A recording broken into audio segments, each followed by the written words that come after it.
안녕하세요. 2023년 1월 온라인 독서교실 연약함이 건네는 위로 부제목 연약함 하나님의 강함을 덧입는 자리 세 번째 시간입니다. 성경 속 인물들의 연약함 자존감이 낮은 기드온 구약성서 사사기에 등장하는 기드온은 베어 쓰러뜨리다 벌목하는 사람이라는 뜻의 이름을 가진 사람이다. 이름의 뜻처럼 그는 밀과 보리를 타작하며 생계를 꾸렸다. 당시 이스라엘은 이웃나라 미디안 사람들에게 약탈을 당했다. 기드온은 미디안 사람들이 자신에게 해코지를 할까 너무 두려웠던 나머지 밀을 타작할 때마다 포도즙 짜는 통 속에 숨어서 작업을 했다. 기드온은 자신의 집안이 므낫세 사람들 가운데 가장 작고 어리다고 생각했고 본인도 너무 나약하고 무기력한 사람이라고 생각했다. 그러나 하나님은 용기 없는 기드온에게 인정과 믿음을 주심으로써 그의 연약함을 허물 벗기듯 벗겨버리셨다. 하나님의 눈을 통해 자신의 진짜 모습을 발견한 기드온은 그때부터 자신의 진짜 모습으로 살아갈 용기를 갖고 자존감을 드높이는 삶을 살아갔다. 우리가 세상에서 쉽게 패배하는 이유는 우리가 자신을 믿지 않고 자신을 사랑하지 않았기 때문이다. 이제는 내가 먼저 나 자신에게 손을 내밀어 주자. 사랑해주고 아껴주자. 그것만으로도 우리는 기드온처럼 새로운 삶을 살 수 있을 것이다. 상처투성이 바디메오 우리는 모두 저마다의 상처를 가지고 살아간다.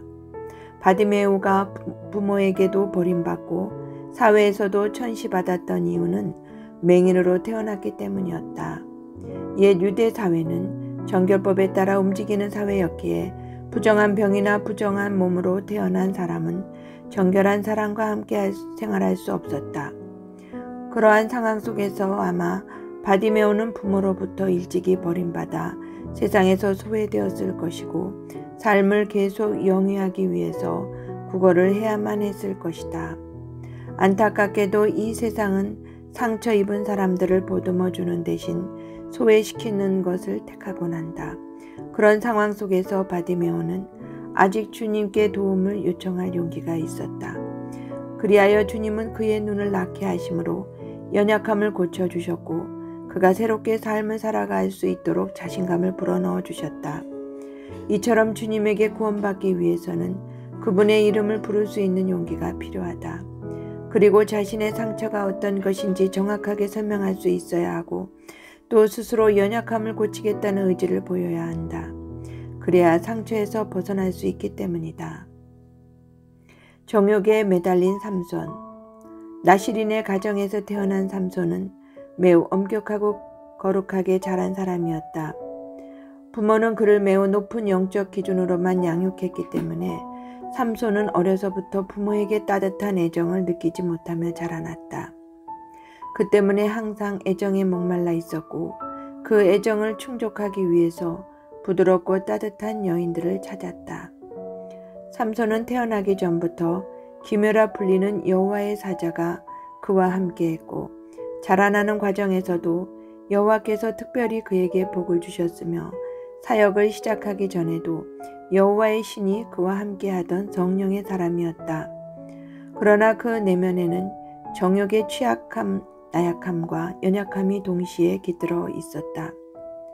정욕은 우리 안에 있는 거룩함과 강함을 다 잃게 만드는 힘이 있다. 그러므로 우리는 모든 것의 기준을 자기에게 두는 것을 멈추고 진정으로 사랑해야 하는 대상들과 하나님께 모든 마음을 다 바쳐야 한다. 돈과 명예와 세상의 유희, 그중 어느 것 하나도 하나님의 사랑보다 더 큰 행복을 주는 것은 없다는 믿음을 가져야 한다. 감정적인 사울 이스라엘의 북쪽 기브아에서 태어난 사울은 키가 훤칠하고 매우 잘생긴 인물이었다. 그래서 사람들은 그를 높이 칭송했고 결국 그를 이스라엘의 왕으로 세워주었다. 언젠가부터 사울왕은 하나님께 인정받기보다 사람들의 칭찬에 더 연연하기 시작했다. 그것은 곧 그의 내면을 매우 불안정하게 만들어버렸다. 다윗이 승리만 거듭하여 자신보다 인기와 명성이 더 드높아지자 사울은 순식간에 마음이 요동쳤다. 사울은 다른 이의 평판에만 신경 쓰느라 조울증에 걸려버린 불운한 왕이었다. 조울증이 찾아오는 이유는 우리 마음속에 억제되어 있는 분노나 슬픔 때문이다. 그리고 보통 그 분노와 슬픔을 자아내는 것은 세상에 있는 사람과 물질들인 경우가 대부분이다.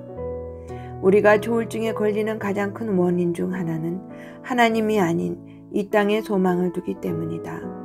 사울처럼 감정에 치우치는 스스로의 연약함을 극복하지 못한다면 하나님께 애써 받은 축복도 단번에 잃어버릴 수 있다. 이 땅에 소망을 두는 것 대신 예수 그리스도께 소망을 두며 살아가야만 우리의 감정과 마음이 고요한 파도처럼 잠잠해질 수 있을 것이다. 분노를 참지 못한 가인. 아주 오래전 아담과 하와는 가인과 아벨을 낳았다. 아벨은 양을 치는 사람이 되었고 가인은 농사를 짓는 사람이 되었다. 그런데 어느 날 어찌된 일인지 하나님은 아벨의 제물과 제사는 받으셨으나 가인의 제물과 제사는 받지 않으셨다. 크게 낙심하고 실망한 가인은 분노의 수치가 극에 달해버려서 자신의 동생을 죽이고 만 것이다.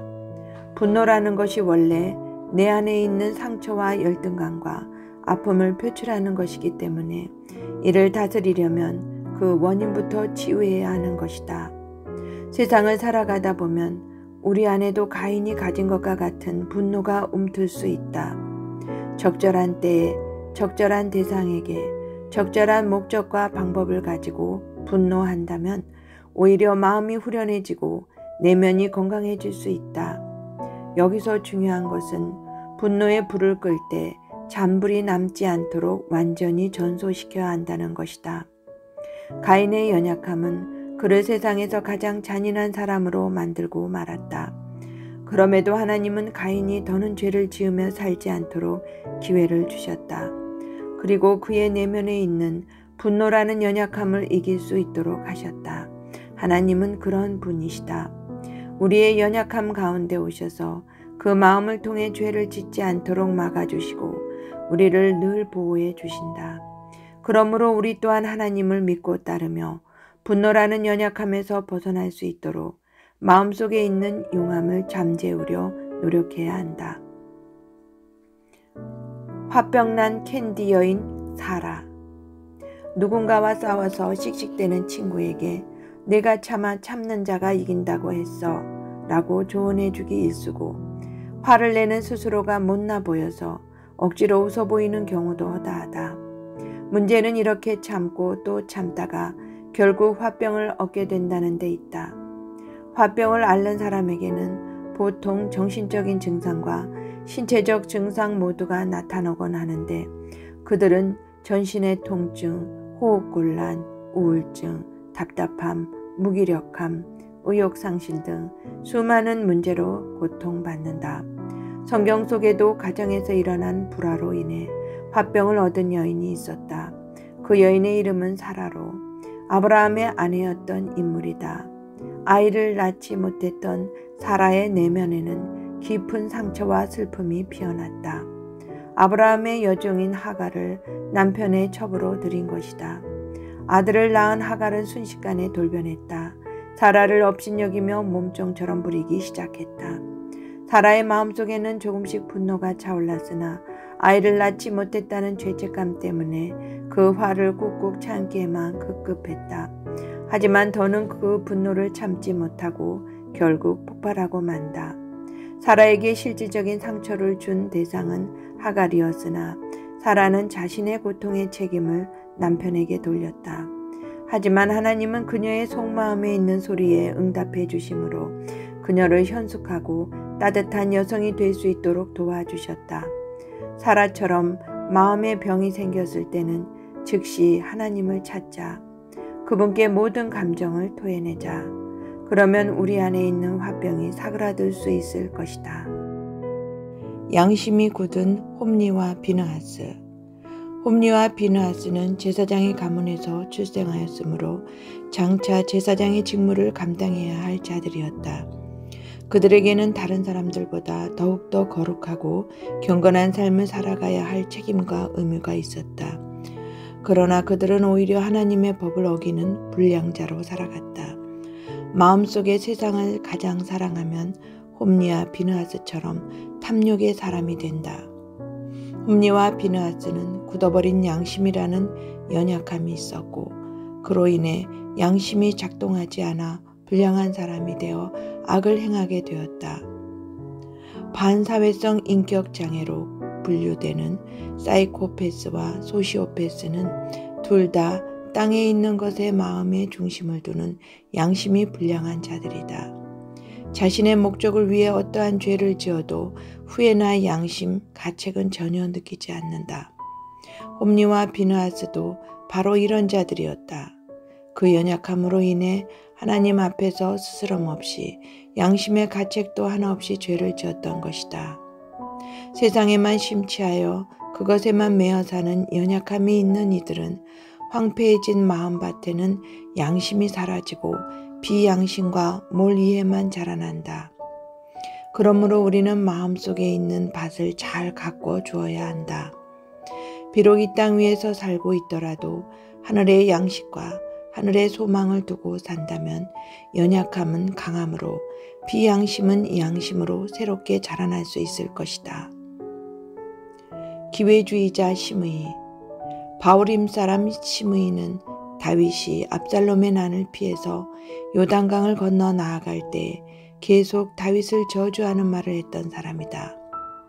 베냐민 지파 사람이었던 시므이는 사울과 친족으로 어려운 시기에 놓여있던 다윗에게 온갖 저주의 말을 퍼부었다. 압살롬에게 쫓기는 다윗의 왕권이 완전히 끝났다고 생각했기 때문이다. 그런데 그는 압살롬의 죽음 이후 다윗이 새롭게 다시 등극하자 누구보다 먼저 다윗 앞에 달려와 무릎을 꿇고 빌었다. 자신의 목숨을 부지하기 위해서 언제라도 말을 바꾸는 자, 그가 바로 시므이다.